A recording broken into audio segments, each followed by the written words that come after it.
જો ફ્રેન્ડ્સ, આજે રસોઈમાં આપણે કોબીનું શાક બનાવશું તો એના માટે આદુ લસણની પેસ્ટ તૈયાર કરી લીધી છે, ટામેટા મરચાં, હિંગ અને તેલ ગેસ ઉપર મૂકી દીધું તપવા, રાઈ જીરું મેથી અને મરી લઈ લીધું છે. તો તેલ તપી ગયું છે, નાખીશું હવે આપણે ઢાંકી દઈશું.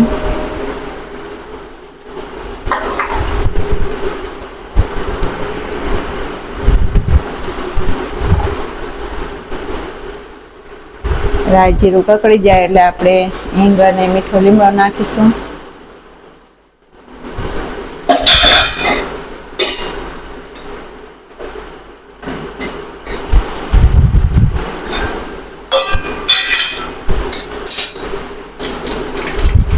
તો જો ફ્રેન્ડ્સ, રાઈ ને જીરું કકડી ગયા છે તો હિંગ નાખીશું, મીઠો લીમડો અને સૌથી પહેલા આપણે કોબી નાખીશું.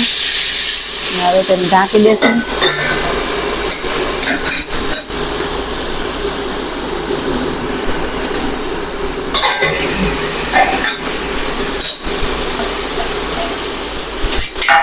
હવે આપણે તેને સારી રીતે હલાવી લઈશું.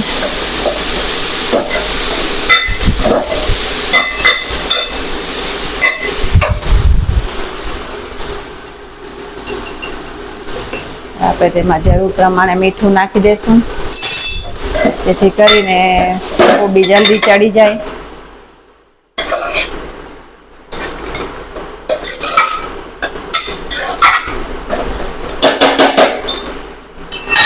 તો આપણે તેને ઢાંકી દઈશું અને બાજુમાં આપણે ગેસ ઉપર તાવડી મૂકી દઈશું તપવા અને રોટલી બનાવી લઈશું.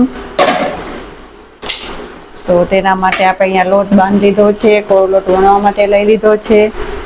તો હવે કરશું આપણે રોટલીની તૈયારી. બાજુમાં શાક સીજે છે ત્યાં સુધી આપણે રોટલી વણી લઈશું.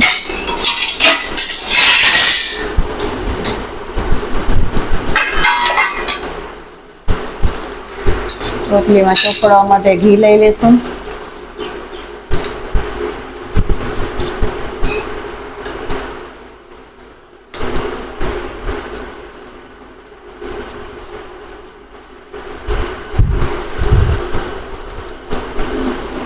જો ફ્રેન્ડ્સ,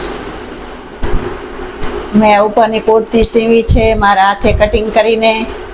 કેવી બની છે? થોડી થોડી સિલાઈ આવડે છે, હવે મૂકી દીધી છે એટલે ભૂલાઈ ગઈ છે. પહેલાં સીવતી કપડાં બહારના, હવે નથી સીવતી. જો પોતે સીવી છે કટિંગ કરીને, આવડે એવી. ગરમી છે એટલે કોટનનું કપડું બજારમાંથી લઈ આવી અને સીવી નાખ્યા ઉનાળા માટે પહેરવા. અસ્તરવાળા કપડામાં ગરમી બહુ થાય છે, અસ્તર વગરના ઉનાળામાં જોઈએ તો સીવીને જ પહેરી લીધી. તો જો ફ્રેન્ડ્સ, તાવડી તપી ગઈ છે તો આપણે નાખી દઈશું રોટલી તાવડી ઉપર.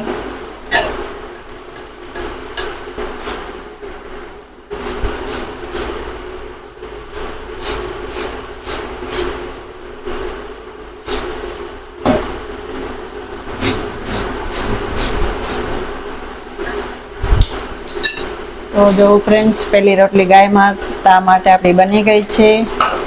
બીજી રોટલી તાવડી પર નાખી દીધી ને આપણે ઘી ચોપડી લેશું. આવી તો એક પછી એક રોટલી બનાવતા જઈશું. તાવડી હજી બરાબર તપી નથી, શું હવે તપશે એટલે પહેલી રોટલીને વાર લાગે.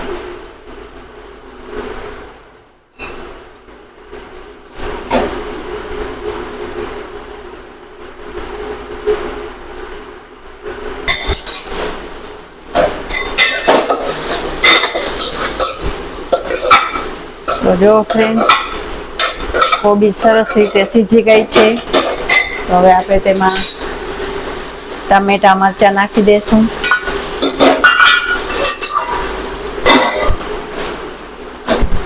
બાજુમાં રોટલી કરી લઈશું.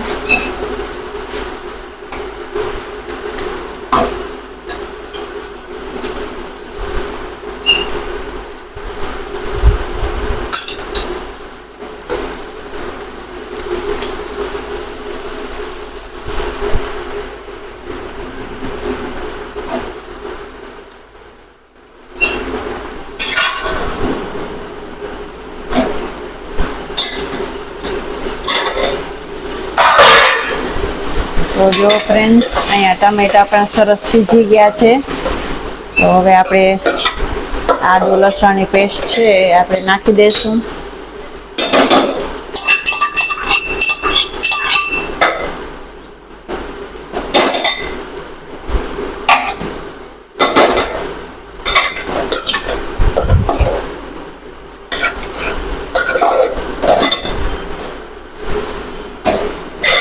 પેસ્ટને પણ સારી રીતે સીજવા દેશું, જેથી કરીને લસણ ને આદુ બરાબર અંદર સંતળાઈ જાય. હવે આપણે તેને ઢાંકી દઈશું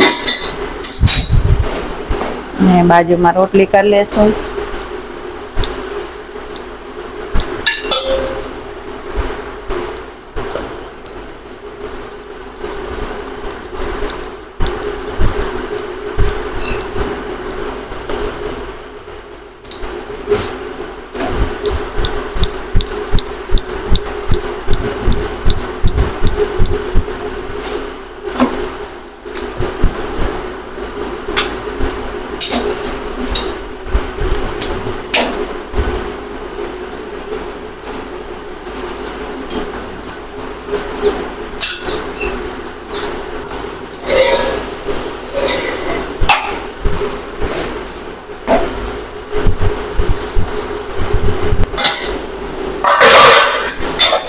જો ફ્રેન્ડ્સ, અહીંયા આદુ લસણની પેસ્ટ સરસ રીતે ચડી ગઈ છે.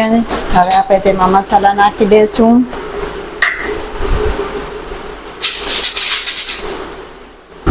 હળદર, ધાણા જીરું,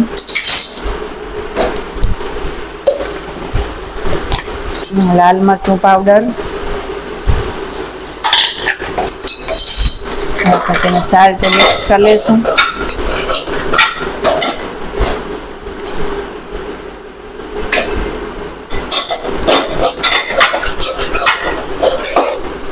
જો કેવો મસ્ત કલર આવી ગયો. હવે આપણે થોડી વાર હજી આને મસાલાને પણ પકાવી લઈશું તેલમાં સરસ. નાખી દઈશું. ગેસની ફ્લેમ ધીમી કરી નાખશું.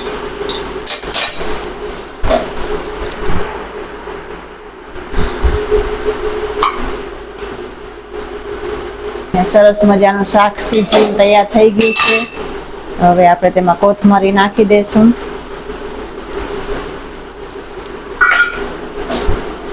અને અહીંયા બાજુમાં રોટલી બસ બે છે શેકવાની, તો તેને શેકી લેશું. ને જો હવે અહીંયા ગેસ કરશું બંધ.